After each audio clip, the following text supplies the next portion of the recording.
Good evening all of you, how are you all. I hope कि आप सब लोग अच्छे होंगे, खुश होंगे, हेल्दी होंगे एंड आप लोगों की पढ़ाई भी अच्छी चल रही होगी।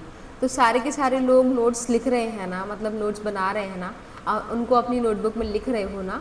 अगर नहीं लिख रहे हो तो फिर लिखना स्टार्ट कर दो, क्योंकि हम जब डे 1 से पढ़ना स्टार्ट करते हैं तभी हमारा आगे पेज बनता है और एग्ज़ाम में तभी हमारा कुछ अच्छा स्कोर हो पाता है। And if you want to be a topper तो आपको डे 1 से ही करना पड़ेगा, ठीक है। यस, लास्ट क्लास में हम लोगों ने ट्रांसपोर्टेशन इन प्लांट्स की बात करी थी कि प्लांट्स में ट्रांसपोर्टेशन कैसे होता है, कैसे सब्सटेंसेस का ट्रांसपोर्ट होता है, ठीक है। आई थिंक आप लोगों को समझ में भी आ गई होगी। अब आज की क्लास जो है वो एक्सक्रीशन की है एंड कॉन्ग्रेचुलेशन एवरीवन कि आज लास्ट क्लास होने वाली है। इसकी last class according to content only, like सिर्फ कंटेंट जो है वो लास्ट क्लास का है, बाकी एनसीईआरटी अभी बचा है, उसके बाद क्वेश्चन आंसर्स बचा है, वो भी हम लोग करेंगे, ठीक है। दूसरी चीज़, अब थोड़े कुछ चेंजेस आने वाले हैं मेरे पैटर्न में, ठीक है। मतलब आप लोगों को नोट्स के लिए थोड़ा इशू रहता था, तो अब नोट्स भी आप लोगों को प्रोवाइड किए जाएंगे। बस आप लोगों को व्हाट्सएप ग्रुप और टेलीग्राम ग्रुप ज्वाइन करना पड़ेगा, उसका लिंक भी मैं डिस्क्रिप्शन बॉक्स में डाल दूँगी, वहाँ से आप लोगों को नोट्स भी मिल जाएंगे। 1 और 2 दिन में ये फटाफट से मैं सारा का सारा वहाँ पे जितना भी हमने पढ़ा है वो PDFs अपलोड कर दूँगी, ठीक है। तो आप लोग वहाँ से आप मेरे नोट्स को एक्सेस कर सकते हैं।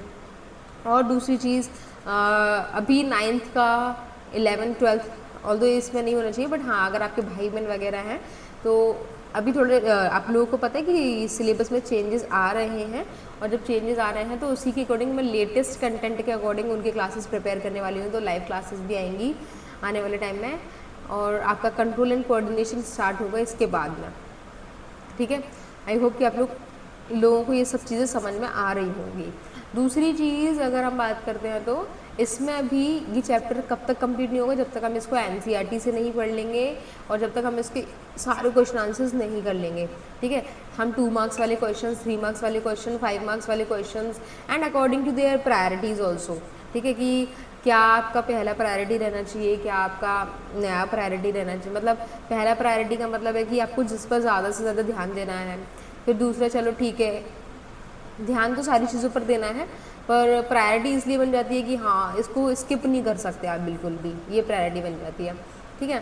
तो आज की क्लास आप लोगों की यहीं से स्टार्ट होगी, कहाँ से, एक्सक्रीशन से स्टार्ट होगी। So welcome to Boojo where biology becomes easy. So before we begin today's class, let us take a moment to thank God for this beautiful day, good health and opportunity to learn something new. आप लोग रोज़ manifest किया करिए जो भी आपको करना है life में, अच्छी अच्छी चीज़ें अपने दिमाग में सोचा करो, पॉजिटिव थिंकिंग रखा करो। आजकल मैं देख रही हूँ कि बच्चों का अपने से टारगेट हट के दूसरों पर ज़्यादा जाता है, क्योंकि हार्मोनल इम्बैलेंस है, एज यू ऑल नो, होता है वो, चलो कोई दिक्कत नहीं है, बट आपको खुद को शेयर रखना है, खुद को मतलब इतना अच्छा बनाना है कि सब लोग आपकी तारीफ़ करें, एंड जब तारीफ़ होती है तो फिर अलग ही मज़ा आता है ना। चलो हो गया, आज का इतना ही था, चलो स्टार्ट करते हैं बिना टाइम को वेस्ट करते हुए।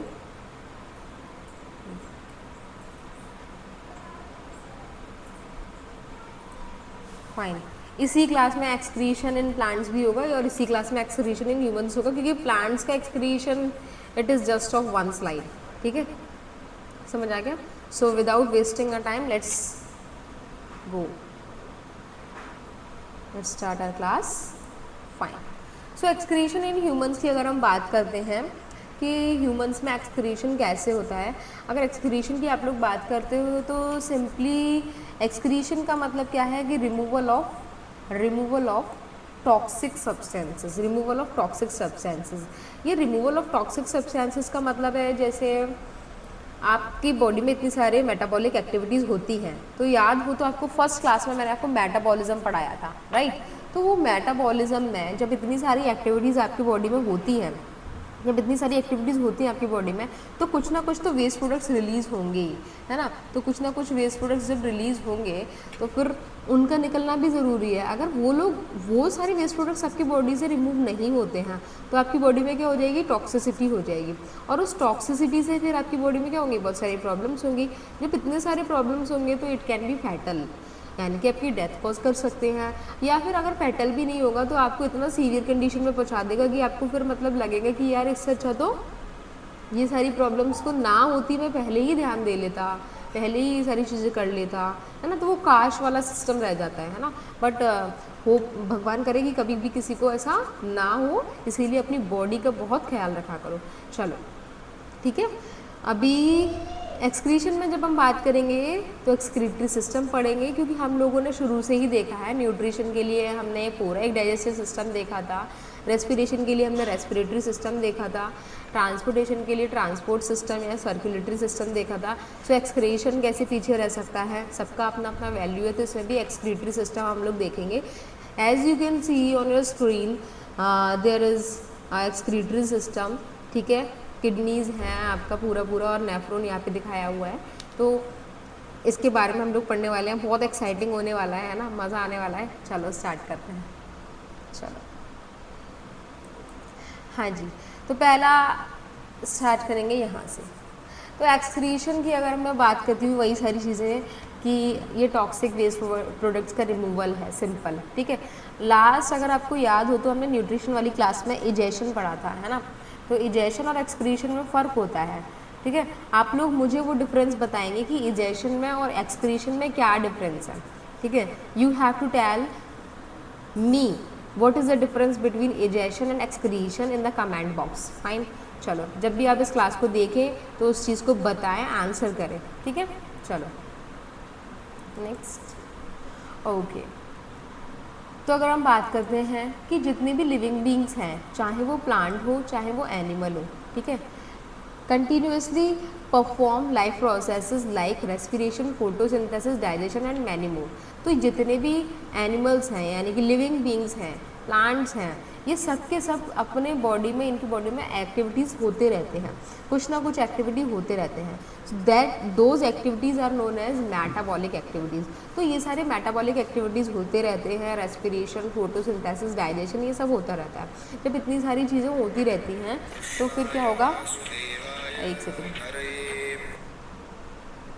ठीक है, जब इतनी सारी एक्टिविटीज़ होती हैं तो क्या होगा कि आपकी बॉडी में बहुत सारे टॉक्सिक सब्सटेंसेस का क्या होगा, प्रोडक्शन होगा, इतने सारे टॉक्सिक सब्सटेंसेस प्रोड्यूस होंगे। तो as a result there is continuous working on in the form of biochemical reactions all the time for sustaining the life of an organism. मतलब क्या है इसका कि मतलब लगातार आपकी बॉडी काम करती है, there is a continuous working on in the form of biochemical reaction all the time for sustaining the life of an organism, ठीक है। आपको अपनी लाइफ को सस्टेन करना है, मतलब आपको सस्टेन करना मतलब कि आपको अच्छे से सर्वाइव करना है, सारी चीज़ें बैलेंस रखनी है, ठीक है। तो there is continuous working on in the form of biochemical reactions all the time for sustaining the life of an organism. The biochemical reactions produce some toxic wastes which are poisonous for our body, ठीक है। तो biochemical reactions क्या release करती हैं, toxic wastage. यही सबसे important है कि ये सारी जो केमिकल एक्टिविटीज़ होती हैं, क्योंकि देखो आपने जो यूटिलाइज़ करना था कर लिया, अब टॉक्सिक वेस्ट का रिमूवल होना भी ज़रूरी है, ठीक है। चलो, तो toxic wastage which are poisonous for our body. For example during respiration carbon dioxide is produced as a waste, ठीक है। अगर हम रेस्पिरेशन की बात करते हैं तो CO2 एज अ वेस्ट निकलता है, ठीक है, CO2 as a waste product release होता है। Next, it is harmful and must be remove from the body. जो CO2 है ये क्या है, ये हार्मफुल है और रिमूव होना चाहिए, क्योंकि अगर CO2 बॉडी में रहेगा तो ब्लड हमारा कैसा रहेगा, डीऑक्सीजनेटेड। जब डीऑक्सीजनेटेड ब्लड रहेगा तो कोई भी काम ठीक से नहीं होगा। So it is harmful and must be remove from the body, ठीक है। The energy is consumed but the toxic wastage like CO2 get accumulated in the body which is harmful. Same चीज़ है, एक ही चीज़ को ना बार बार रिपीट करके बताते हैं कि ना टॉक्सिक वेस्ट होगा, पॉइजनस है बॉडी के लिए, इकट्ठा हो जाएगा तो वेस्ट होगा, हार्मफुल होगा, इकट्ठा हो जाएगा, रिमूव करना मुश्किल। तो मतलब यही सारी चीज़ें, मतलब इकट्ठा होगा तो टॉक्सिक होगा, खत्म, यही चीज़ है। The energy is consumed but the toxic waste is like CO2 get accumulated in the body which is harmful, ठीक है। The nitrogenous waste is produced by the other metabolic activities is also harmful. Nitrogenous wastage क्या होते हैं ये भी मैं आपको बताऊंगी, ठीक है। Nitrogenous wastage ammonia, urea and uric acid, ठीक है। Since the accumulation of these waste is harmful, their removal from the body is necessary. So this removal of toxic wastes from the body of an organism is called excretion. So here is an important definition of excretion. ठीक है, here is an important definition of excretion. So this is the removal, this removal of toxic waste products from the body of an organism is called excretion. यानी कि आपकी body से जो toxic wastage हैं उनका removal होना is known as excretion. ठीक है, सिंपल आप एक लाइन में ऐसे क्या याद रखोगे उसको, the removal of toxic wastage from the body of an organism is called excretion. ठीक है, अभी मैंने आपको पूरी कहानी,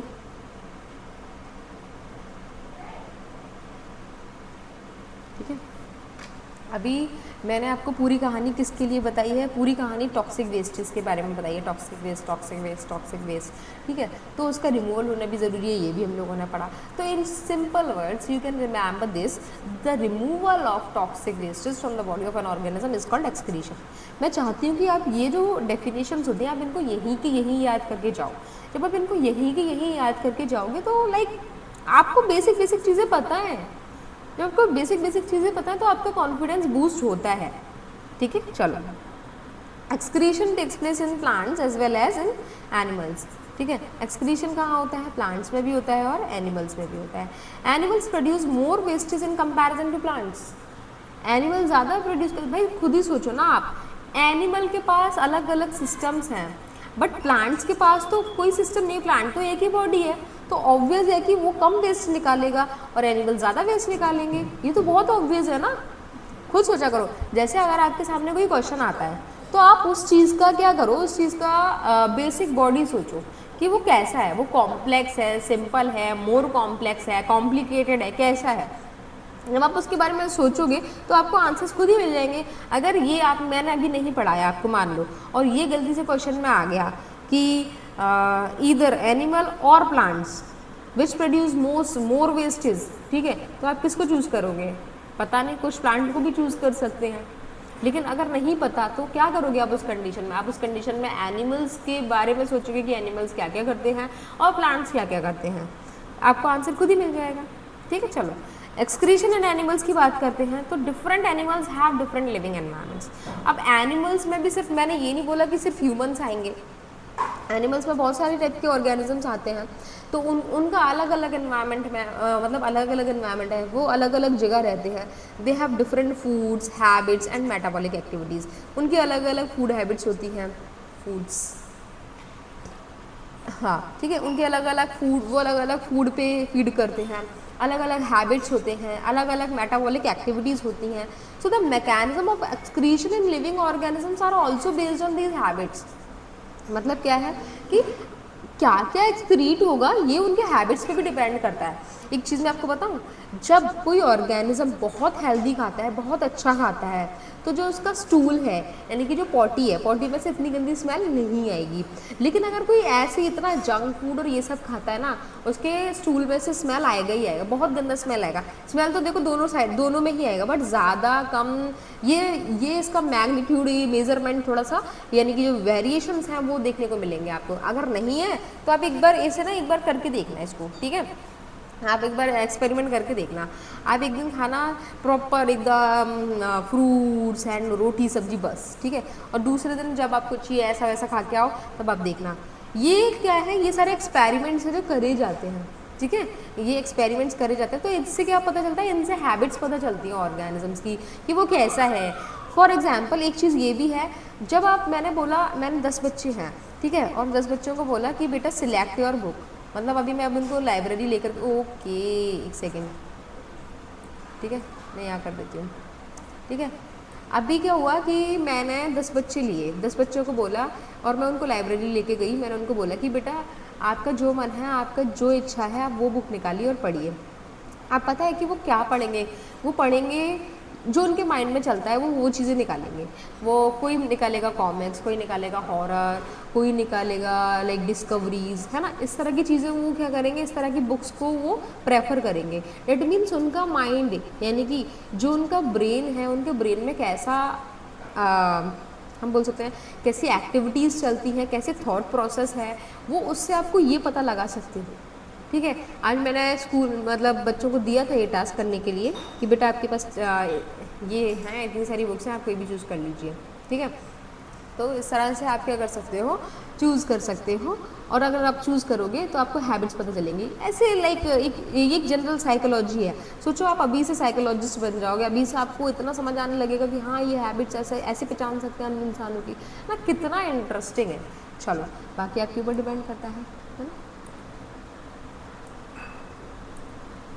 देखो बुक की नॉलेज हर कोई दे सकता है, बुक की नॉलेज सबको मिल जाती है, बट जो आपको चीज़ें यहाँ से धीरे धीरे छोटी छोटी चीज़ें होती हैं जिसको आप ऑब्जर्व कर सकते हो, वो आपको पता होनी चाहिए, ठीक है। चलो next, so excretion in animals की जब हम बात करते हैं, so we have different animals, right. सबसे पहले हम अर्थवर्म की बात करते हैं। रेस्पिरेशन में भी मैंने आपको अर्थवर्म वगैरह इन सब के बारे में बताया था। अर्थवर्म की अगर हम बात कर रहे हैं तो अर्थवर्म में मॉइस्ट स्किन होता है, उसी से CO2 रिलीज हो रहा था, है ना, CO2 का रिमूवल हो रहा था।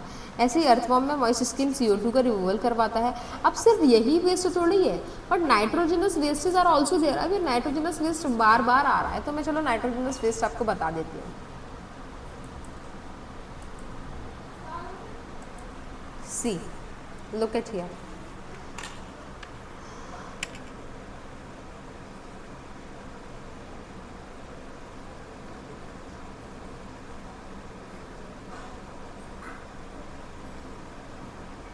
ठीक है।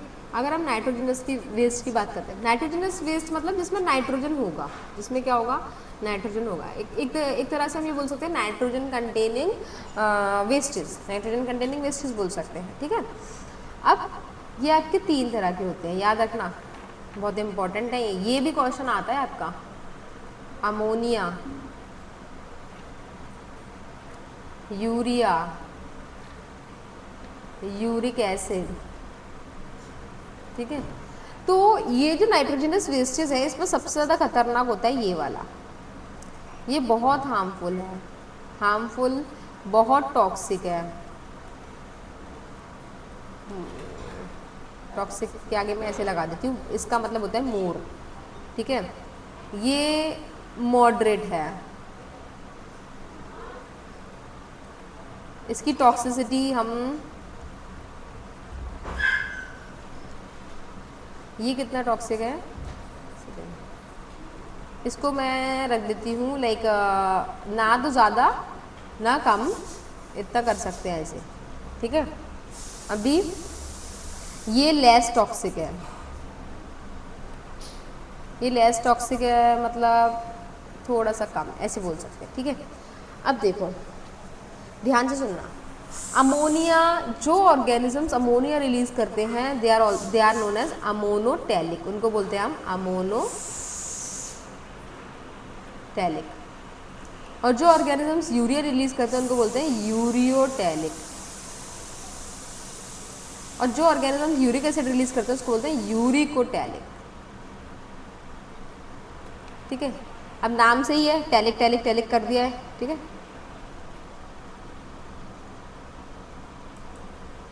ठीक है, फाइन, ठीक है। Ammonotelic, ureotelic, uricotelic.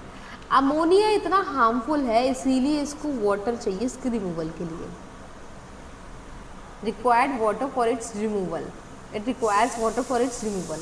तो अब भाई इतना पानी हम लोग अगर अमोनिया के वेस्ट प्रोडक्ट्स को रिलीज करने के लिए इतना पानी अगर हम लोग देंगे तो हमारी बॉडी का तो पूरा पानी ही निकल जाएगा भाई, ये पूरा पानी निकल जाएगा हमारी बॉडी का, तो बचेगा क्या, जब कुछ बचेगा ही नहीं तो फिर तो दिक्कत हो जाएगी।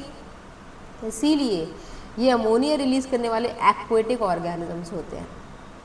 कौन से ऑर्गेनिज्म, एक्वेटिक ऑर्गेनिजम्स होते हैं, तो इनके पास भरपूर पानी होता है, इसीलिए ये अमोनोटैलिक होते हैं, ठीक है। दूसरा यूरिया, चलो अपने पास इनको मॉडरेट है तो मतलब मॉडरेट वाटर चाहिए, कैसे चाहिए, मॉडरेट वाटर, ना ज़्यादा ना कम। तो ये टेरेस्ट्रियल जैसे कि हमारे जैसे कि ह्यूमंस। पर अगर हम बात करते हैं इसकी यूरिकोटैलिक, तो तुमने बर्ड्स देखे हैं, इनके पास तो बेचारों के पास पानी ज़्यादा ही नहीं होता, थोड़ा थोड़ा चू चू करके तो ये पीते हैं ऐसे करके, मतलब ये समझ लो कि इतना धीरे धीरे इनके अंदर पानी ही इतना कम होता है, तो बेचारे ये तो पानी के साथ नहीं रिलीज कर सकते। तो देखा है ना आपने कैसे पिट्स निकलते हैं इनके जब गिरते हैं ऊपर से, तो कैसा होता है, ये बहुत ही कम इनके अंदर वाटर होता है और मतलब ठीक है ऐसा रिलीज होता है। समझ आया नाइट्रोजनस वेस्टेज क्या होते हैं? Ammonia, urea, uric acid. Humans के अंदर यूरिया है, यूरिक एसिड बर्ड्स से, अमोनिया एक्वेटिक ऑर्गेनिज्म, क्योंकि ये बहुत ज़्यादा टॉक्सिक है तो पानी चाहिए, किसी भी टॉक्सिसिटी को रिमूव करने के लिए पानी की ज़रूरत होती है। ठीक है, चलो next is excretion in animals. So earthworm uses moist skin for the removal of CO2 and tubular structure. इनके अंदर कुछ स्ट्रक्चर्स होते हैं, ट्यूब जैसे स्ट्रक्चर्स होते हैं, उनको बोलते हैं नेफ्रिडिया। क्या बोलते हैं? नेफ्रिडिया। तो इट रिमूव्स नाइट्रोजनस वेस्टेज। ठीक है, अमीबा और पैरामीशियम की अगर हम बात करें तो सेल मेम्ब्रेन से ये CO2 को रिमूव करते हैं। इनके अंदर कॉन्ट्रैक्टाइल वैक्यूल्स भी होते हैं, तो कॉन्ट्रैक्टाइल वैक्यूल नाइट्रोजनस वेस्ट को रिमूव कराता है। Fine. Grass hopper is an insect, तो इसके पास क्या है? मेल्पिगियन ट्यूब्यूल्स। मेल्पिगियन ट्यूब्यूल्स होते हैं, मतलब बहुत कॉम्प्लिकेटेड सा ट्यूबुलर स्ट्रक्चर होता है इसीलिए। ठीक है, उसको बोलते हैं malpighian tubules. Flat worms, these are worms, they have flame cells. Next hydra. Hydra के पास एक ओपनिंग होती है जिसको बोलते हैं ओरल ओपनिंग, यानी कि माउथ से, उसी से लेते हैं, उसी से रिलीज करते हैं। स्पॉन्जेस के पास ऑस्क्यूलम होता है। ठीक है, इस तरह का एक स्ट्रक्चर आपको देखने को मिलेगा। यहाँ से पानी एंटर करेगा और यहाँ से पानी बाहर जाएगा, मतलब एक्सक्रीशन पानी के साथ ही, वाटर करेंट्स के साथ ही इनका वेस्ट प्रोडक्ट रिमूव होता है। ठीक है, ह्यूमंस की अगर बात करते हैं तो लंग्स CO2 के रिमूवल के लिए, kidney nitrogenous waste, skin and liver are also excretory organs. तो याद रखना कि ह्यूमंस में एक्सक्रीटरी ऑर्गन पूछे जाते हैं, तो lungs is also an excretory organ. The main excretory organ is kidney.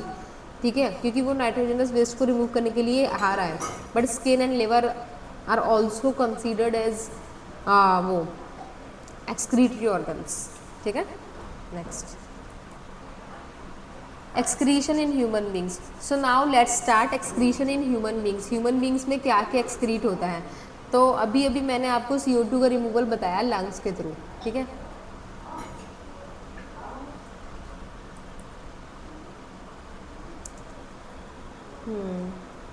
एक सेकेंड, फाइन, चलो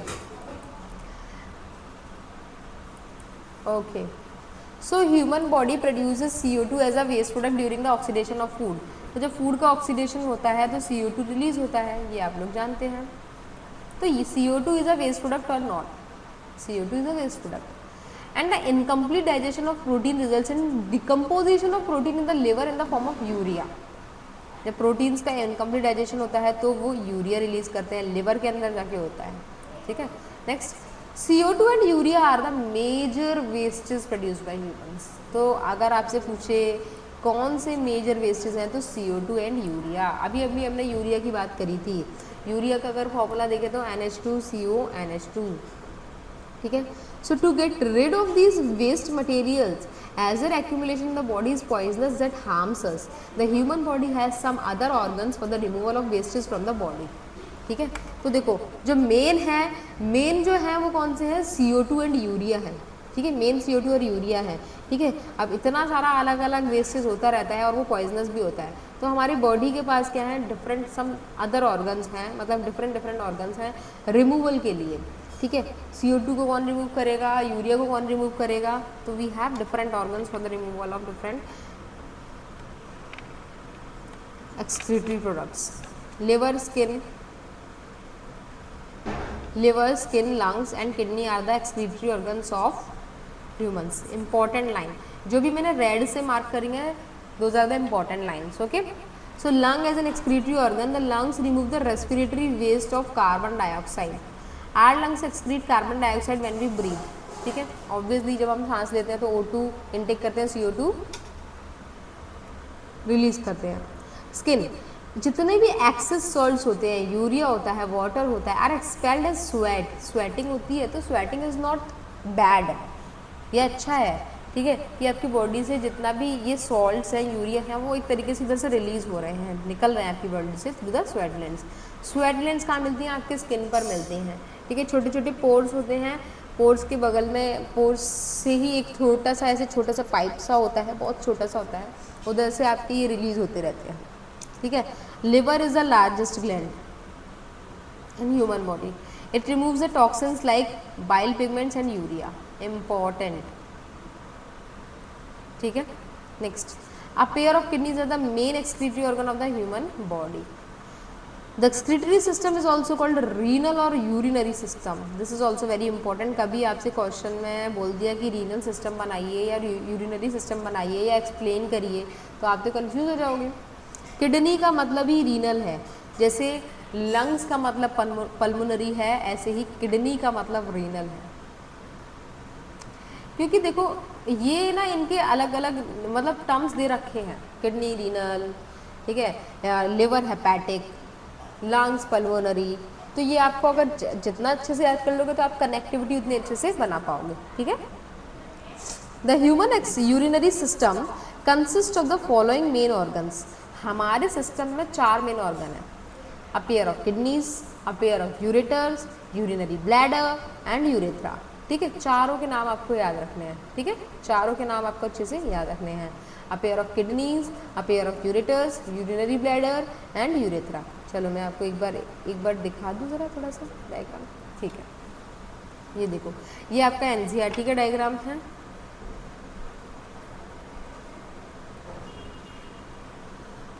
देखो ये किडनी है, this is the left kidney. ठीक है, this is the left kidney and this is the right kidney. मैंने आपको क्या बताया था, जब भी आप डायग्राम बनाओ इसको मार्क कर लो राइट, इसको मार्क कर लो लेफ्ट। राइट एंड लेफ्ट आपने मार्क कर लिया, अब तो हो गया आपका काम। ठीक है, तो राइट एंड लेफ्ट मार्क कर लिए। ठीक है, अब देखो ये यहाँ पे ये 2 पाइप्स आपको नज़र आ रहे होंगे, ये 2 पाइप का मतलब आपको समझ में नहीं आ रहा होगा ये क्या है। ठीक है, तो एक ऐसा पाइप है जो ब्लड को लेकर आएगा और एक ऐसा पाइप है जो ब्लड को लेके जाएगा, मतलब एक लाने वाला है और एक वापस लेके जाने वाला है। ठीक है, तो यहाँ पे ये लेफ्ट किडनी है, ये आपकी कौन सी हो गई फिर राइट किडनी, कौन सी हो गई राइट किडनी। ठीक है, ये लेफ्ट रीनल वेन है, तो राइट, ये लेफ्ट रीनल आर्टरी है, दोनों को मार्क किया है, रेड वाली आर्टरी ब्लू वाली वेन। दिस इज अओटा, अओटा ही तो बॉडी पार्ट्स तक लेके जाती है, इसीलिए अओटा, अओटा ऐसा नहीं है कि वहीं पे हार्ट के पास होगी, पूरी बॉडी में कनेक्ट होगी कि नहीं होगी उससे। ये यूरेटर्स हैं, ये जो आपको पाइप लाइक स्ट्रक्चर नज़र आ रहे हैं, दीज आर यूरेटर्स, और ये वेना कावा। ठीक है, यहाँ पे यूरिनरी ब्लैडर, यूरेथ्रा। अब ये क्या है, बड़ा कॉम्प्लिकेटेड है मैम, है ना, कॉम्प्लिकेटेड है। चलो इसको थोड़ा सा ईजी बनाते हैं, मैम अपने तरीके से इसको ड्रॉ करके दिखाएं तो ज़्यादा बेटर रहेगा ना। चलो एक और डायग्राम था इसका, वो डायग्राम कहाँ गया, एक सेकंड रुको।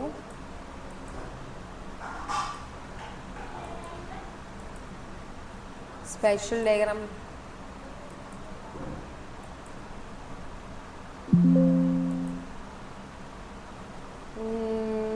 This one, fine. ठीक है, चलो अब एक बार मैं भी तुम लोग को ड्रॉ करके दिखा देती हूँ जिससे आप लोगों को थोड़ा इजी रहे। मैम का है ये रहा, इसको थोड़ा सा थोड़ी देर के लिए डीएक्टिवेट कर देते हैं। चलो सी,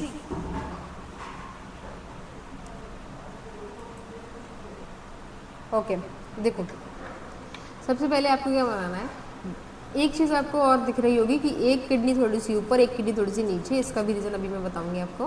पहले आप इधर बना लो राइट, इधर बना लो लेफ्ट। ठीक है,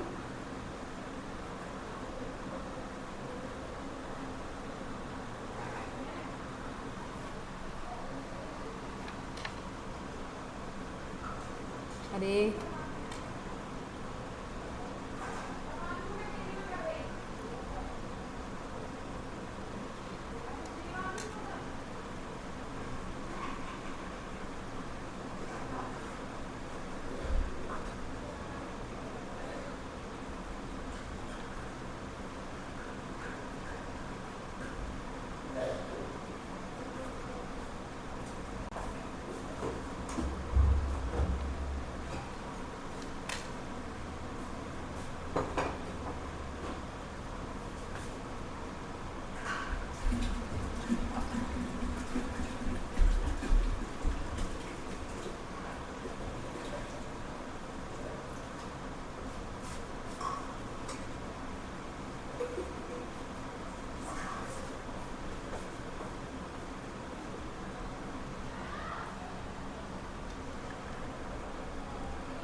सी, मतलब ऐसा कुछ डायग्राम होता है अपने पास। अब इन डायग्राम्स की आपको लेबलिंग सबसे ज़्यादा इम्पॉर्टेंट है, एक चीज़ और बनानी है आपको।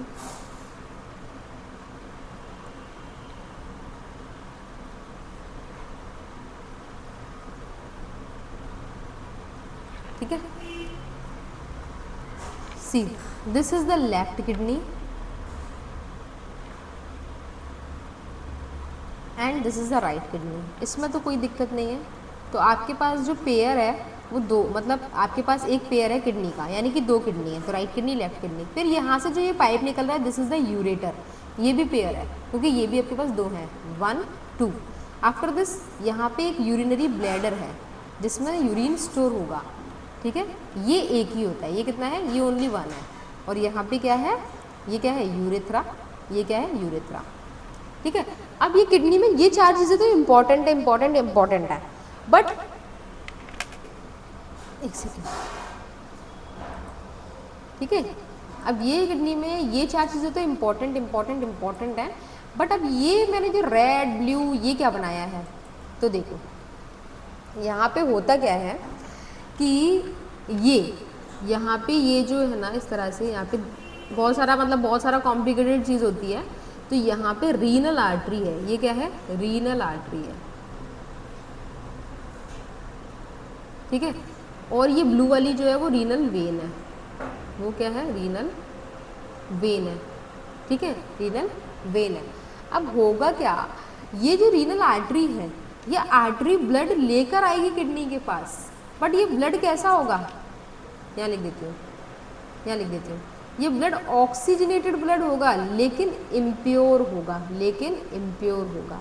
और रीनल वेन कैसा ब्लड लेके जाएगी, ये ब्लड होता डीऑक्सीजनेटेड है पर प्योर होता है, पर प्योर होता है, याद रखना। ये इम्प्योर प्योर और ये सारी चीज़ें भी फिर से आएंगी, फिर से बताती हूँ मैं। पर हाँ, रीनल आर्टरी मतलब artery away from the heart, heart से अवे है लेकिन टुवर्ड्स द किडनी या टुवर्ड्स द एनी ऑर्गन तो हो सकता है ना। Same with when, renal vein, when मतलब क्या होता है, टुवर्ड्स द हार्ट, तो टुवर्ड्स द हार्ट मतलब यहाँ से तो अवे ही जाना पड़ेगा ना उसको, सिंपल, समझ आया। तो अओर्टा सारे बॉडी ऑर्गन्स को ब्लड देता है, तो अओर्टा यहाँ पे भी कनेक्ट होगा। एंड वेना कावा सारे बॉडी ऑर्गन से ब्लड लेके जाते, वेना कावा इधर भी होगा। समझ आया कि नहीं आया। ये चार चीज़ें थोड़ी सी कॉम्प्लिकेटेड हो जाती हैं बच्चों के लिए, पर ये समझ में नहीं आती हैं तो फिर वो पूरे टाइम दुखी रहते हैं। ठीक है, ये चारों नाम आपको तो याद करने ही करने हैं, पर ये जो चार चीज़ें हैं मैं आपको जो बताने वाली हूँ आने वाली क्लास मतलब आने वाली स्लाइड में, ठीक है, आने वाली स्लाइड में जो बताने वाली हूँ that is also very very easy. एक बार आपने टर्म को पकड़ लिया ईजी हो जाएगा। ठीक है, चलो लेके चलती हूँ मैं आपको यहाँ पे। अब इधर देखो, फिर से हम ये, मैं इतने सारी एक ही डायग्राम को बार बार रिपीट इसलिए कर रही हूँ ताकि आपके जहन में, आपके दिमाग में वो सेट हो जाए कि हाँ ये डायग्राम बार बार इसलिए आ रहा है। आप जितनी बार हम चीज़ को देखते हैं उतनी बार हमें वो याद होती है। ठीक है, इसलिए मैं एक ही डायग्राम को बहुत बार रखती हूँ जिससे आपको वो याद हो जाए। ठीक है, चलो अभी नीचे तो देर में आएंगे। आज का क्लास लंबा होने वाला है, पहले बता देती हूँ। चलो यहाँ पे ये आपको दो स्ट्रक्चर्स, दो किडनीज दिखे हैं, तो the kidneys are bean shaped organs.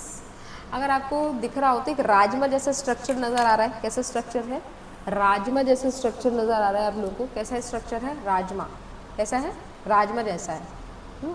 इसको डीएक्टिवेट कर देती हूँ, वो ज़्यादा बेटर रहेगा। फाइन, ठीक है, तो ये आप लोगों को कैसा नज़र आ रहा है, राजमा जैसा, बीन शेप्ड।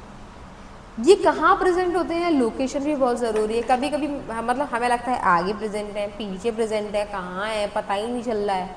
ठीक है, तो present towards the back of our body just above the waist. ठीक है,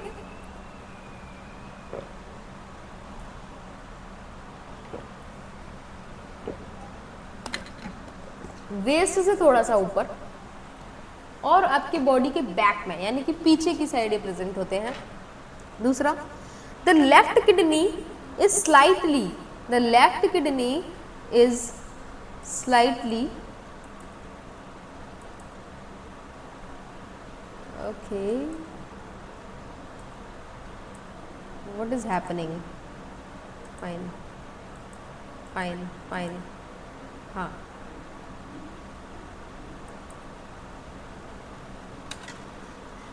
हाँ ठीक है। The left kidney is placed slightly above the right kidney, ठीक है। लेफ्ट किडनी राइट किडनी से थोड़ा सा ऊपर की तरफ है, तो ये अपना राइट साइड है और ये अपना लेफ्ट साइड है। तो ये देखो थोड़ी सी ऊपर है, थोड़ी सी ऊपर है, क्यों है? क्योंकि यहाँ पे जो है ना, इसके ऊपर बैठा हुआ है एक बड़ा सा ऑर्गन, दैट इज लिवर। तो वजन पड़ता है तो वो बेचारा थोड़ा सा नीचे हो जाता है, बोलता है कि भाई ठीक है मैं लड़ाई झगड़ा नहीं करूँगा, मैं थोड़ा सा नीचे हो जाता हूँ। तो ये होता है, ठीक है। There is a continuous supply of blood to the kidney through renal artery and renal vein, ठीक है। किडनी को ब्लड मिलता रहता है रीनल आर्टरी रीनल वेन के through. Renal artery brings the blood containing many wastage into the kidney and renal vein collects the pure blood from the kidney. ये देखो जो अभी अभी मैं लाइन आपको एक्सप्लेन कर रही थी, ठीक है। ये वाला मैंने बता दिया ना, left kidney is placed slightly above the right kidney, क्योंकि लिवर की वजह से, है ना, लिवर बीइंग हैवियर, इसीलिए। ये इंपॉर्टेंट लाइन है बेटा, बहुत बहुत इंपॉर्टेंट है कि रीनल आर्टरी कैसा ब्लड लेकर आती है, मैनी वेस्ट सब्सटेंसेस। तो देखो आपको याद रखना है, रीनल आर्टरी अगर आप देख पा रहे हो तो ये रेड कलर का है, रेड कलर मतलब ऑक्सीजनेटेड ब्लड, लेकिन इस ऑक्सीजनेटेड ब्लड में क्या है, बहुत सारी इम्प्योरिटीज हैं।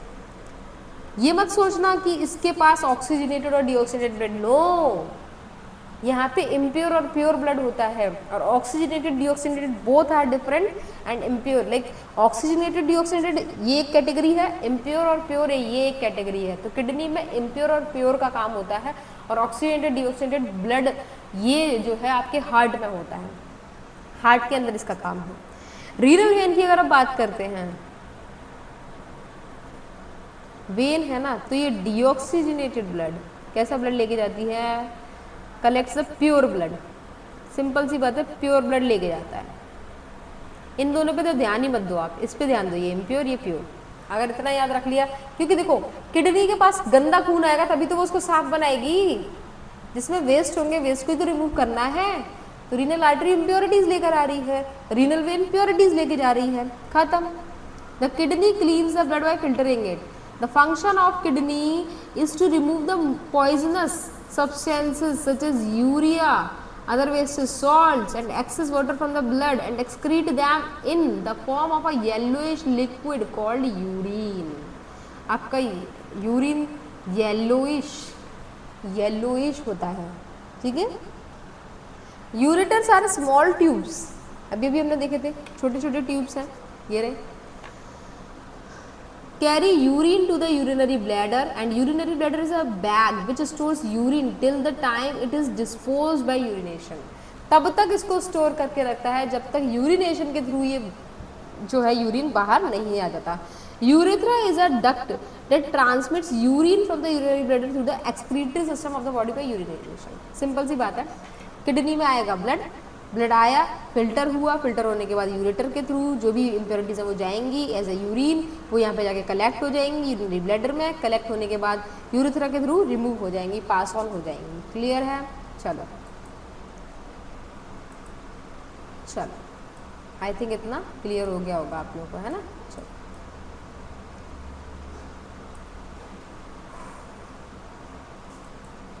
नेक्स्ट, अगर हम बात करते हैं किडनी अंदर से कैसा दिखता है, तो बेटा आपको इतना सब कुछ याद नहीं करना है, ठीक है। ये बस मैंने आपको दिखाने के लिए कि हाँ किडनी के अंदर बहुत सारी चीज़ें होती हैं, पर जो मुझे दिखाना है उसके लिए मुझे ये डायग्राम लगाना पड़ा है, ठीक है।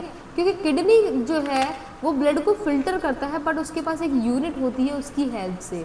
So this is the unit nephron, and nephron आप लोग देख पा रहे हो, अगर थोड़ा सा देख पा रहे हो तो ये देखो, दिस इज द नेफ्रॉन। रुको एक सेकेंड, जूम करती हूँ मैं।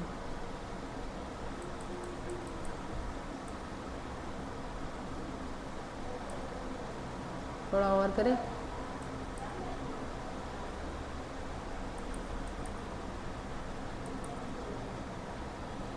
ये देखो, और करते हैं थोड़ा और, आपको अच्छे से दिखना चाहिए। देख रहे हो, अगर ये नेफ्रॉन आप लोग देख पा रहे हो, ये सेम डायग्राम है, रुको, ऐसा कुछ है ये, है ना, ये इसको मैं भी दिखाती हूँ आपको। यहाँ देखो, ये नेफ्रॉन है, ये नेफ्रॉन है, इसके लिए आपको, मेरे से हाइट तो नहीं हो रहा, हाँ जी, दिस इज द नेफ्रॉन, इसके लिए मैंने ये डायग्राम को अटैच किया है, ठीक है, समझ आया, ये नेफ्रॉन है, इसके बारे में स्टडी करनी है, क्योंकि यही तो फिल्टर करता है, यही फिल्टर करता है, ठीक है, यही फिल्टर करता है। चलो, अब तुम्हें ये पता चल गया ना कि एक किडनी में फिर कितने सारे नेफ्रॉन्स हो सकते हैं, खुद सोच लो भाई, एक किडनी में कितने नेफ्रॉन हो सकते हैं, कितने सारे, नहीं हो सकते, हाँ, एक किडनी में कितने सारे नेफ्रॉन्स हो सकते हैं। अब देखो, मैं आपको थोड़ी थोड़ी चीज़ें बता देती हूँ। ये रीनल आर्टरी है, ये रीनल वेन है, ये यूरेटर है। रीनल आर्टरी कैसा ब्लड लेकर आएगी, इम्प्योर।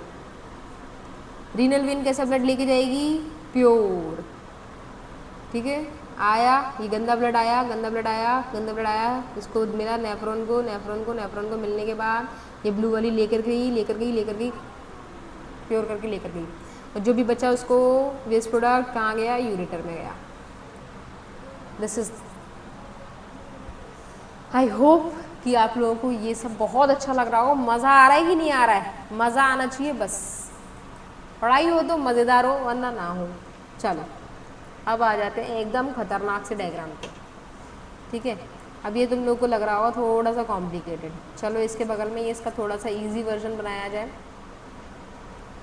है ना, थोड़ा सा इजी बना देती हूँ, इसको यहाँ कर देते हैं। चलो, इधर देखो ध्यान से, पहले आप बनाओगे एक कटोरा, पर कटोरे का इधर से भी मुंह और पीछे से भी मुंह, दोनों जगह से मुंह खुला रहेगा। फिर आप इसको करोगे, फिर गुड़ू मुड़ू गुड़ू मुड़ू गुड़ू मुड़ू, पूरा ऐसे गुड़ू मुड़ू साथ में करना है आपको, ठीक है, रहना नहीं चाहिए, ठीक है। गुड़ू मुड़ू करते हुए फिर नीचे आ जाना, एकदम सीधे आ जाना,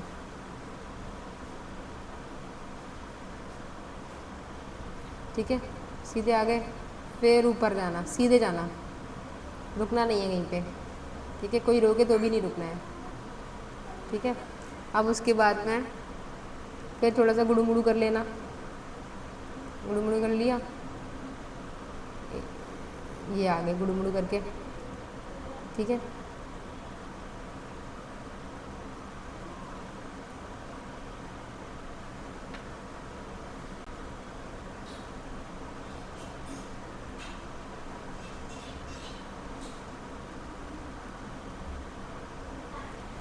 ऐसा कुछ बना देना है। अब सुनो, इसमें क्या करना है आपको, फिर अंदर से कटोरे को बंद कर देना है, इधर से ऐसे करके साइड में, ठीक है। अब अंदर ये जो आपने बनाया है ना, इसमें आपको बनाना है एक नेटवर्क, ठीक है। यहाँ पे लेके जाओ, 2 सांप निकाल दो, रुको, ये सांप कुछ ज़्यादा ही खतरनाक सा हो गया, इधर से लेकर आओ इस सांप को, और इधर पे जाके ख़त्म करो, ठीक है। अरे इसको क्या हो रहा है, चलो ऐसे कर लेते हैं। अब यहाँ पे बना दो ऐसे ऐसे ऐसे ऐसे, ये बन गया आपका नेटवर्क। ऐसे नहीं बनाना तो आप कैसे बना सकते हो, ऐसे करके पूरा पूरा, मतलब आप नेटवर्क बनाना है आपको, ठीक है। या तो मैं इधर बना लो या अपने जैसा कुछ बना लेना। अब क्या करना है, देखो इतना समझ में आ गया। चलो थोड़ा सा ब्लड वेसल्स और बना देते हैं तो ये थोड़ा अट्रैक्टिव सा लगने लगता है, ठीक है। पर ब्लड वेसल्स को ज़्यादा भी मत खींच देना,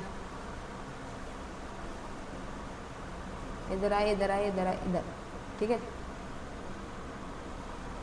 गुड़ू मुड़ू करके ब्लड वेसल्स को आपस में ऐसे गुड़ू मुड़ू करके, अल्टीमेटली तुम्हें यहाँ आना है, ठीक है। फिर उसके बाद में ये तो कनेक्ट रहेगा ही, ऐसे आपको 2-3 कनेक्शंस बनाने हैं, ठीक है, देखो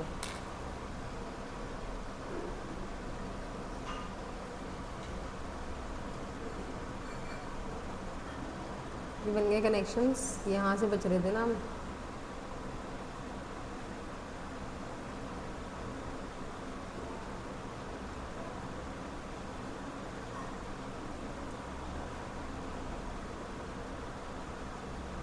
अब देखो यहाँ पर आ गए, अब एक ब्लू वाला ले लो, बस ब्लू, ये ले लेती हूँ मैं ब्लू में, ठीक है। उसको यहाँ से शुरू कर दो, बस उस ब्रांच को ना ऐसे करके इससे कनेक्ट रखना है, क्योंकि इन दोनों का मिलन होगा यहाँ पे। बस ये थोड़ा सा मोटा हो गया है, थोड़ा पतला कर लेना, इस साइड से ज़्यादा मोटा हो गया है, ठीक है। अब बनते बनते तो थोड़ा बहुत हो ही जाता है। चलो अब मैं इसकी कहानी, पहले इसकी लेबलिंग कर लें अच्छे से। चलो पहले इसकी लेबलिंग करते हैं अच्छे से। पहले इसके फीचर्स आपको पता होना चाहिए कि भाई इसके स्ट्रक्चर में क्या क्या है। ये बड़ा सा गोला है, इसको बोलते हैं वोमेंस कैप्सूल। क्या बोलते हैं? Bowman's capsule. इसीलिए तो मैं डायग्राम ऐसे नहीं बनाती, क्योंकि फिर जगह नहीं बचती। देखो अब इसको उठा के ले जाना भी मुश्किल है, छोड़ो। वोमेंस कैप्सूल, इसके अंदर ये है ना, ये टफ्ट ऑफ कैपिलरीज होते हैं, इसको बोलते हैं ग्लोमेरुलस। क्या बोलते हैं? ग्लोमेरुलस। क्या बोलते हैं? ग्लोमेरुलस, ठीक है। अब ये इसके पीछे ना एक पाइप, पूरा ट्यूबुलर स्ट्रक्चर है। ट्यूबुलर स्ट्रक्चर है, कैसे स्ट्रक्चर है? ट्यूबुलर मतलब पूरा ट्यूब वाला स्ट्रक्चर है। कैसा स्ट्रक्चर है? ट्यूब वाला स्ट्रक्चर है। जब पूरा ट्यूबुलर स्ट्रक्चर है, इस पूरे ट्यूबुलर स्ट्रक्चर में बहुत सारे पार्ट्स होते हैं,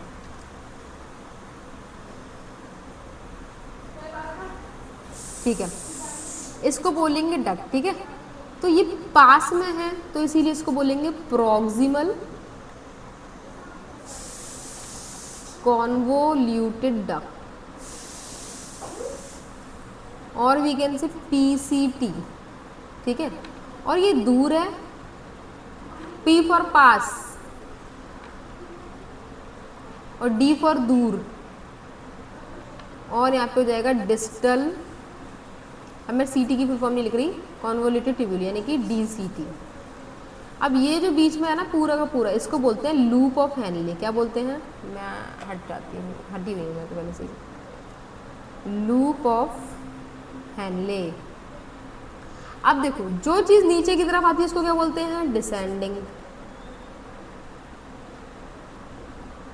तो ये हो जाएगा descending limb of LOH, loop of Henley. और ये ऊपर की तरफ जा रहा है, ये हो जाएगा असेंडिंग,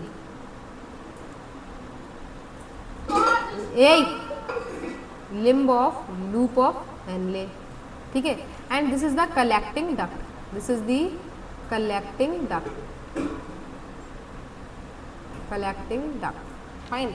तो ये सारे स्ट्रक्चर्स हैं, और यहाँ पे आपको पता ही है ये क्या है, आपकी ब्लड वेसल्स हैं, यहाँ पे आपके कैपिलरीज वगैरह हैं सारे, ठीक है। चलो अब इधर ध्यान से देखना कि ये सब मैंने आपको स्ट्रक्चर बता दिया, वो होता क्या है।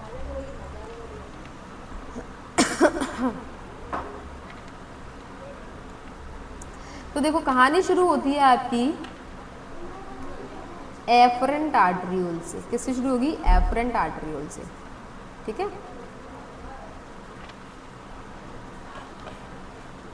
एक सेकेंड, आज की क्लास बहुत लंबी जाने वाली है, क्योंकि अभी बहुत सारा टॉपिक बचा है और अभी हमें 50 मिनट्स हो चुके हैं, तो please be patient. Efferent arteriole, efferent मतलब क्या है कि ये कैसा ब्लड लेकर आएगा? ये इम्प्योर ब्लड को लेकर आएगा,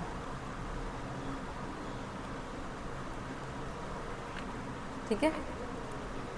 एफरेंट मतलब अवे फ्रॉम द हार्ट वाला ये भी, यानी कि यहाँ पे रीनल आर्टरी लेकर आएगी, और आउटा से आ रहा है, आउटा से आ रहा है, मतलब मैंने आपको सारी चीज़ें बता दी। एफरेंट आर्टरियोल से ये ब्लड आएगा किस में? ग्लोमेरुलस में। और ग्लोमेरुलस जो है it is a tuft of capillaries, it is a tuft of मतलब ग्रुप है, पूरा लच्छा की लच्छा है, ठीक है, कैपिलरीज का। एंड टफ्ट ऑफ कैपिलरीज है पूरा की पूरा लच्छा की लच्छा है, मतलब पूरा ग्रुप बना हुआ है। ये प्रेजेंट है किसके अंदर, वुमेन्स कैप्सूल के अंदर। किसके अंदर प्रेजेंट है, वुमेन्स कैप्सूल के अंदर। अब यहाँ पे क्या होगा, यहाँ पे this is the actual site of filtration, तो फिल्टर होगा,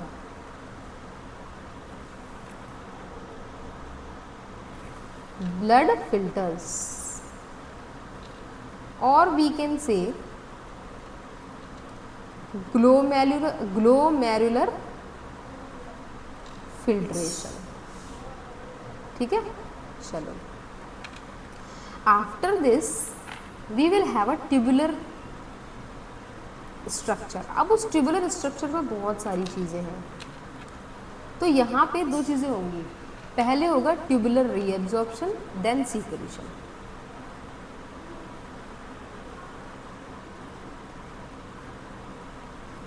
ठीक है, मैं कहाँ हूँ,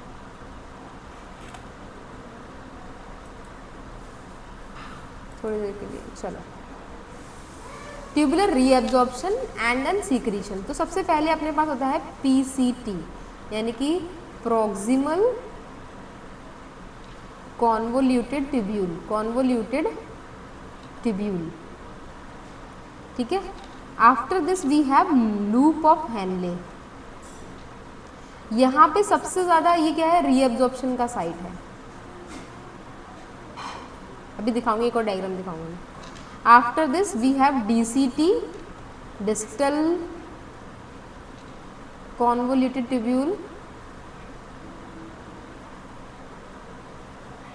and last is collecting duct,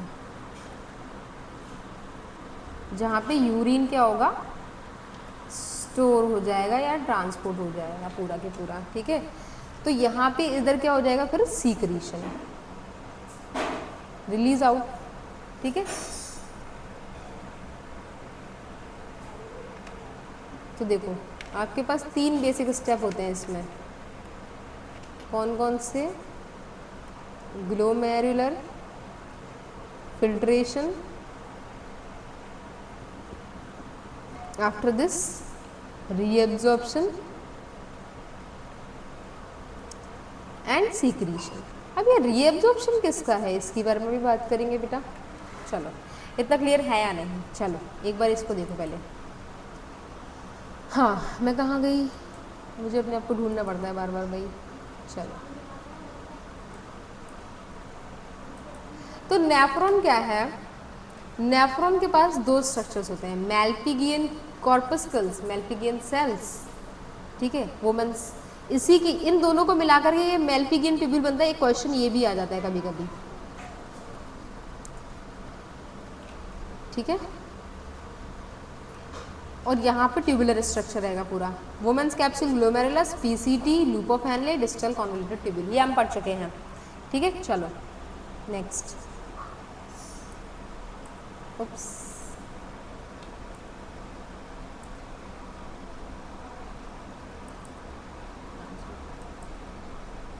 next is this excretion by kidney. अब होता कैसे है, तो अब ये देखो, इतना आपको याद रखना कि kidney is made up of outer cortex and inner medulla, मत याद रखना, बस आपको ये पता होना चाहिए कि कॉर्टेक्स इज ग्रैन्युलर, इसमें नेफ्रॉन होता है, तो kidney is made up of nephrons, so many nephrons, so nephrons are the structural and functional unit of kidney, this is the most important point for kidney. Kidney are bean shaped in structures, they help in the filtration of blood, ठीक है। चलो तो each kidney, each nephron has 2 main regions, Bowman's capsule and tubule, important, अभी भी पढ़ा है हम लोगों ने, ठीक है।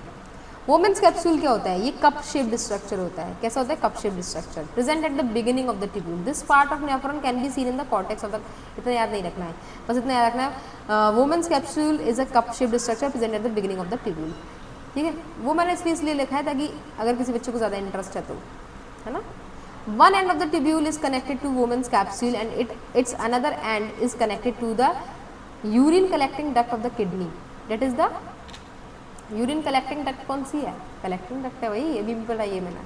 Women's capsules contain a bundle of capillaries और we can say tuft of capillaries called glomerulus. ठीक है, किडनी में मैं आपको कॉर्टेक्स और मेडुला बता ही देती हूँ वरना फिर दिक्कत होगी। ये वाला जो रीजन होता है इसको कॉर्टेक्स कहते हैं और ये जो रीजन है पूरा की पूरा इसको बोलते हैं मेडुला। ठीक है, तो नेफ्रॉन जो है ज़्यादातर यहाँ देखने को मिलेंगे कॉर्टेक्स वाले रीजन में। ठीक है, चलो कंट्रोल Z। ठीक है, चलो तो ये देखो यहाँ पे एक बार फिर से बता देती हूँ। This part of nephron can be seen in the cortex of the kidney. Cortex यानी कि बाहर वाला, मेडुला मतलब अंदर वाला, बाहर अंदर बस। ठीक है, one end of the glomerulus is attached to the renal artery. Renal artery मतलब वो एफरेंट आर्टरी। ठीक है, which brings impure blood containing urea and other wastes. The other end of glomerulus comes out of woman's capsule as a blood capillary. It surrounds the tubule of nephron and finally joins a renal vein. कहाँ गया? ये आपका renal artery से, ये देखो branch of renal artery और branch of renal, ये वाला रीनल वेन। ठीक है, चलो next. The function of glomerulus is to mechanically filter the blood passing through it. Mechanically मतलब उसमें सारा काम ताम जाम करके अच्छे से निकाल के। The process called ultra filtration takes place in the glomerulus. ये प्रोसेस जो है इसको क्या बोलते हैं? अल्ट्रा फिल्ट्रेशन, और ये ग्लोमेरुलस के अंदर होगी। Only the small molecules of substances present in blood like glucose, amino acid, salts, urea and water pass through the glomerulus and gets collected as filtrate in the Bowman's capsule. तो देखो होता क्या है कि यहाँ पे अल्ट्रा फिल्ट्रेशन मतलब बहुत ज़्यादा छाना छीनी होती है। ठीक है, छानना होता है यहाँ पे इसको। Only the small amount molecules of substances, कुछ ही सब्सटेंस होते हैं जैसे ब्लड लाइक ग्लूकोज हो गया आपका, है ना, amino acid, salts, urea and water pass through the glomerulus and get collected as filtrate in the Bowman's capsule. ये सबके सब वुमेन्स कैप्सूल में चले जाते हैं। बच्चा कुछ अब जो गंदगी वगैरह है वो सब नीचे जाएगा, सॉरी ये सारा का सारा जो है आपका कहाँ चला जाएगा? वुमेन्स कैप्सूल में, मतलब पीछे जाएगा। अब इसको दोबारा से इसको और फिल्टर होना है। ठीक है, ये एज अ फिल्ट्रेट जाता है। फिल्ट्रेट मतलब जिसको और फिल्टर होना है। ठीक है, the large molecules like proteins, blood cells can not pass out through the glomerulus capillaries and hence left in the blood. तो ये सारे ब्लड में ही रह जाते हैं, ये वापस, क्योंकि कैपिलरीज कैसी होती हैं? बहुत पतली होती है, तो जा ही नहीं पाते। The U shaped middle part of the nephron where reabsorption occurs is called loop of Henle. Important important important important the function of proximal and distal tubule of the nephron is to allow the selective reabsorption। Reabsorption किसका? Reabsorption आप देखो, मैंने अभी आपको क्या बताया, filtrate के form में वो चले गए, नीचे चले गए, वुमेन्स कैप्सूल के पास चले गए। पर वो चीज़ें तो बहुत इंपॉर्टेंट है, जैसे प्रोटीन्स हो गए, अमाइनो एसिड्स हो गए, सॉल्ट्स हो गए, इतनी सारी चीज़ें हो गई। अब उसको तो रीअब्जॉर्ब करना पड़ेगा ना, दोबारा से ब्लड में खींच लो, क्योंकि ये चीज़ें इंपॉर्टेंट है, ये वेस्ट नहीं है, तो इसीलिए इनका रीअब्जॉर्प्शन होगा। The substances like glucose, amino acid, salts, water are reabsorbed into the blood capillary surrounding it. The waste material like urea remains behind in the tubule. वो वापस से ट्यूब्यूल में ही रह जाता है, because it does not get reabsorbed into the capillaries. This liquid left behind in the tubule of the nephron is urine. जो पीछे बचता है ये लिक्विड, उसको यूरिन बोलते हैं। The human urine contains 95% water, 5% dissolve solid wastage. 95% water होता है, 5% फिर भी इसमें वेस्टेज होते हैं, जैसे कि सॉल्ट्स हो गए एंड नाइट्रोजनस सब्सटेंसेस हो गए। The nephron carries this urine into the collecting duct of the kidney. जो कलेक्टिंग डक्ट मैंने अभी आपको दिखाई दी, इसमें पूरा का पूरा ये वाली डक्ट जो है, इसमें पूरा का पूरा यूरिन इकट्ठा हो जाएगा। ठीक है, nephron this urine into the collecting duct of the kidney from where it is carry to the ureter. अब फिर यूरेटर इसको ले जाएंगे, यूरिनरी ब्लैडर में स्टोर करेंगे, फिर जैसे टाइम आएगा बाहर आ जाएगा। With the help of ureters, urine passes down into the urinary bladder. Now the urine is stored in the bladder for some time and ultimately passed out of the body through urethra. Easy or not? एक बार ये diagram देख लो। ठीक है, ये आपका women's capsule है। क्या diagram में बहुत सारे दिखाऊंगी आप लोगों को, ताकि आपके दिमाग में बिल्कुल सेट हो जाए। ये एफरेंट आर्टरियोल है, यहाँ से गया, ये ग्लोमेरुलस है, जो वुमेन्स कैप्सूल है। ठीक है, ये इफरेंट आर्टरियोल जो भी ब्लड होगा अच्छा वाला वो वापस चला जाएगा, यहाँ से पास होगा। ठीक है, यहाँ पे H2O का, NaCl का क्या होता है? रीअब्जॉर्प्शन, यूरिया यहाँ से निकल जाएगा। ठीक है, इस तरह से ये पूरा का पूरा है। अब एक और डायग्राम है आपके लिए, ये देखो वुमेन्स कैप्सूल। ठीक है, वुमेन्स कैप्सूल वाला था, यहाँ पे क्या होता है? Ultra filtration.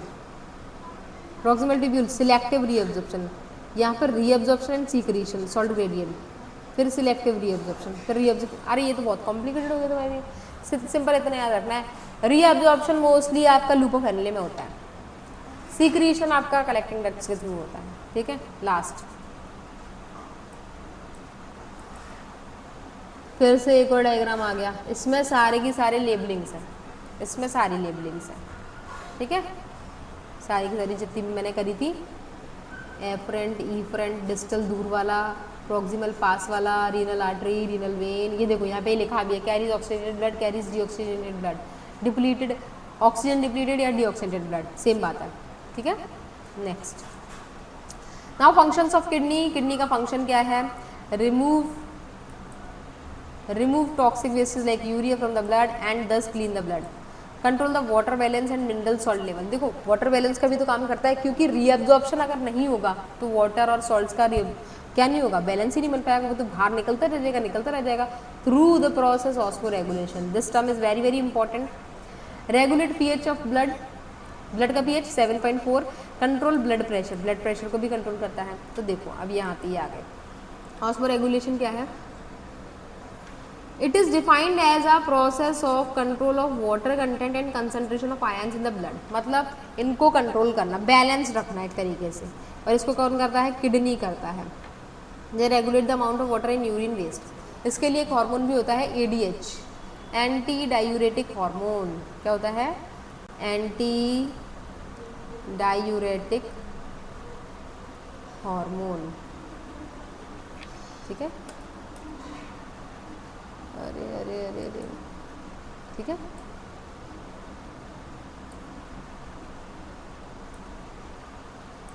हाँ जी, ऑस्मोरेगुलेशन मतलब to control the like balance the water and ion concentration in the blood, ठीक है, रेगुलेट करना। Next, when kidney stops function properly due to infection or an injury in the kidney, it is known as kidney failure, ठीक है। जब kidney अपना function करना ही बंद कर दे किसी इन्फेक्शन की वजह से, किसी इंजरी की वजह से, इसको बोलते हैं kidney failure. Improper functioning of the kidney में lead to accumulation of water in the body tissues, this is known as oedema and dropsy. आपके बॉडी टिश्यूज में वाटर इकट्ठा होने लगेगा, क्योंकि वापस जा ही नहीं पा रहा, किडनी काम नहीं करी तो यूरिनेशन नहीं हो रहा, यूरिनेशन नहीं हो रहा। There are several diseases and reasons which may affect the kidney. An infection in the kidney, an injury to the kidney, very high blood pressure, very high blood sugar level, or restricted blood flow to the kidney may be some reasons that can damage a kidney. Sometimes a person's kidney may stop working due to the complete failure of the kidney or obstruction in the flow of urine may occur. तो मतलब किसी भी reason से अगर kidney failure होता है तो फिर प्रॉब्लम्स क्रिएट होंगी ही होंगी, ठीक है। Next,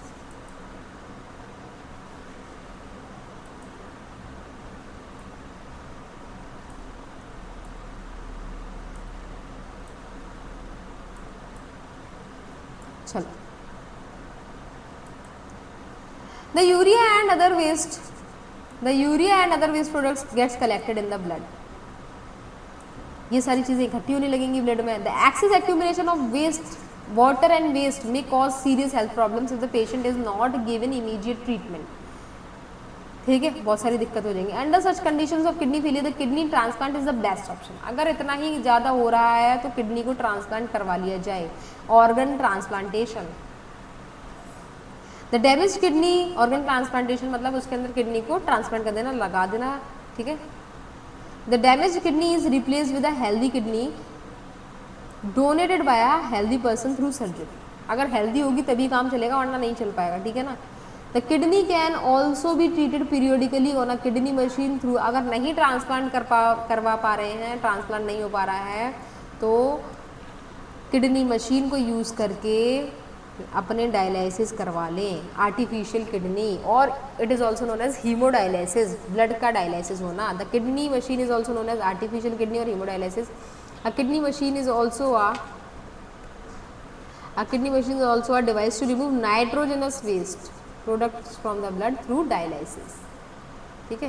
dialysis is a procedure used for cleaning blood of a person by separating the waste substances urea from it. Simple सी बात है, अगर किडनी फेलियर हो जाता है तो हम क्या करवा सकते हैं उसको, या तो ट्रांसप्लांट कर सकते हैं या फिर आर्टिफिशियल किडनी का यूज़ कर सकते हैं, हीमोडायलिसिस करा सकते हैं, यानी कि ब्लड को एक सोल्यूशन प्रोवाइड करके, मतलब एक पूरा ब्लड प्योरीफाई करने के लिए पूरा एक प्रोसीजर होगा डायलिसिस, उसको मैं बताऊंगी कि ब्लड को क्लीन करने के लिए। Simple, in the dialysis the blood from an artery in the patient's arm is made to flow into the dialyzer। एक जो मशीन होती है उसके अंदर आर्टरी के थ्रू आर्म में लगाया जाता है और आर्टरी के थ्रू पूरे ब्लड को निकाला जाता है।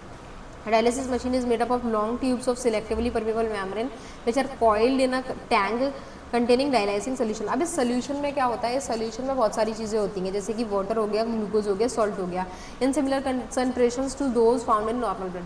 मतलब ब्लड में जो चीज़ें हैं वही चीज़ें इस सोल्यूशन में होंगी, लेकिन सिर्फ वेस्ट प्रोडक्ट को छोड़ के। तो मैंने आपको क्या बताया था, जो चीज़ ज़्यादा जहाँ होगी ज़्यादा से कम की तरफ मूव करने लगेगी। ब्लड में वो वेस्ट प्रोडक्ट ज़्यादा है और उस सोल्यूशन में नहीं है, तो ज़्यादा से कम की तरफ मूव करने लगेंगे और इस तरह से ब्लड क्या हो जाएगा, प्योरीफाई हो जाएगा। As the patient's blood passes through the selectively permeable membrane cellulose tubes into the dialysing solution, the cleaned blood is pumped back into the vein of the patient's arm। अब इसको एक diagram से समझते हैं, ये तो बहुत सारा हो गया, ठीक है।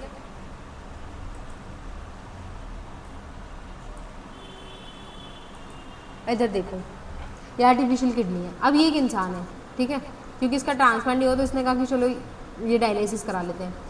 ये यहाँ से इसकी आर्टरी से इसको निकाला जाएगा, इससे आर्टरी से अभी ब्लड गया गया गया गया गया, line from artery to pump, ठीक है।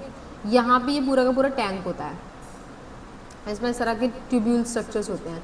Tubing made of a selectively permeable membrane, ये सारे के सारे SPM के बने हैं, सिलेक्टिवली परमेबल मेम्ब्रेन, जिसको अलाउ किया जाएगा बस वही जाएगा, ठीक है। यहाँ पे फ्रेश डायलाइसिंग सोल्यूशन है, यहाँ से ये जा रहा होता है, ठीक है। यहाँ पे यूज डायलाइसिंग सोल्यूशन है with urea and excess salts.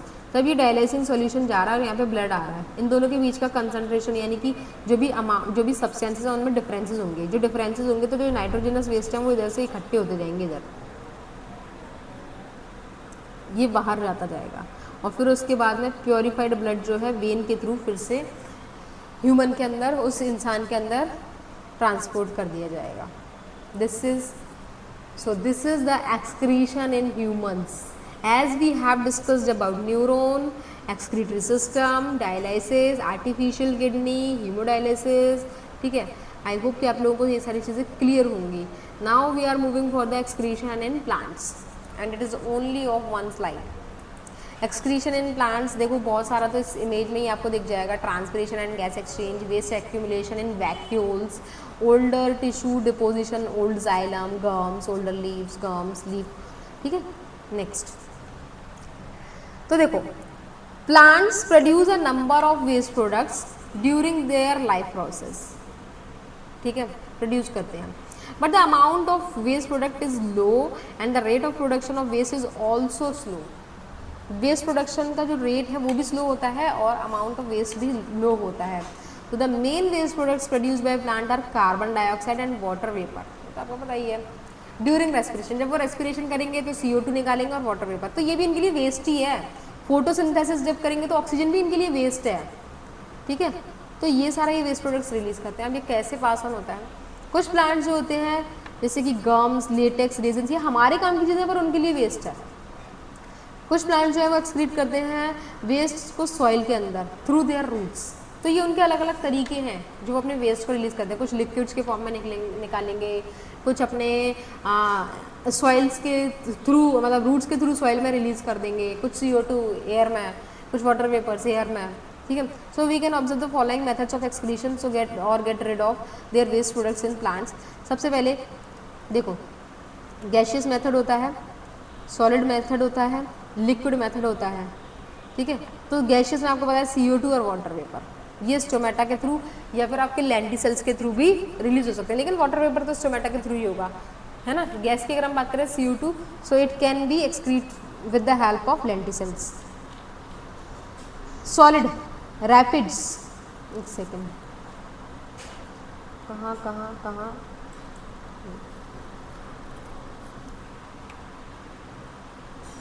Rapids in yam, fruit peels, है ना, जो फ्रूट्स के छिलके होते हैं, लीव्स होते हैं, ये भी जब ये शेड ऑफ होते हैं ना, इसका मतलब ये नहीं है ये फ्रूट्स एंड लीव्स ये just as a waste product है इनका, ठीक है। अब ये रैपिड्स क्या होते हैं? रैपिड्स जो होते हैं एक needle shaped crystals of calcium oxalate found in the cells of yam plants, मतलब एक तरीके का ये क्रिस्टल जैसा कुछ होता है, ठीक है। तो ये रिलीज होता रहता है इनकी बॉडी से। ये जनरली आपको स्टार्ची, यम क्या होते हैं जो स्टार्ची एनर्जी रिच फूड होते हैं ज़्यादातर अंडरग्राउंड, जैसे पोटैटो हो गया, स्वीट पोटैटो हो गया, है ना, इसमें ये इस तरह से ये रिलीज होते हैं।